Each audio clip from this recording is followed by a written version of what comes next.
Il y a quelques mois, la plupart de ces enfants n'avaient jamais mis les pieds en Afghanistan. Ils sont nés au Pakistan voisin où leurs parents avaient fui la guerre. Mais après un massacre taliban dans une école de Peshawar en décembre dernier, ils ont senti qu'ils n'étaient plus les bienvenus. Le gouvernement pakistanais rendait la vie difficile aux réfugiés afghans. Il ne les laissait pas sortir travailler ni aller au marché, alors ils ont été forcés de rentrer chez eux.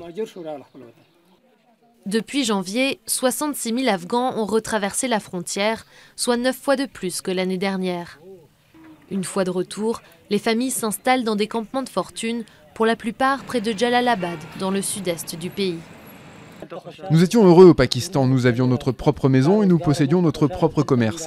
Ici en Afghanistan, il n'y a pas de maison, pas d'opportunités professionnelles et nous vivons dans des tentes.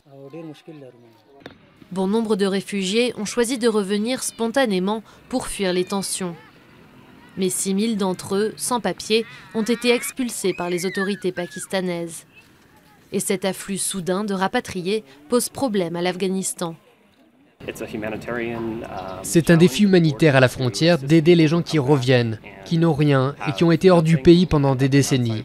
Alors ça a été un défi pour nous et pour nos partenaires et le gouvernement d'essayer de répondre aux besoins de ces gens qui continuent à arriver encore en nombre.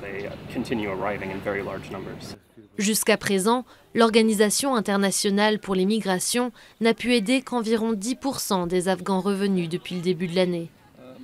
Elle estime que plus d'un tiers d'entre eux ont un besoin urgent d'aide.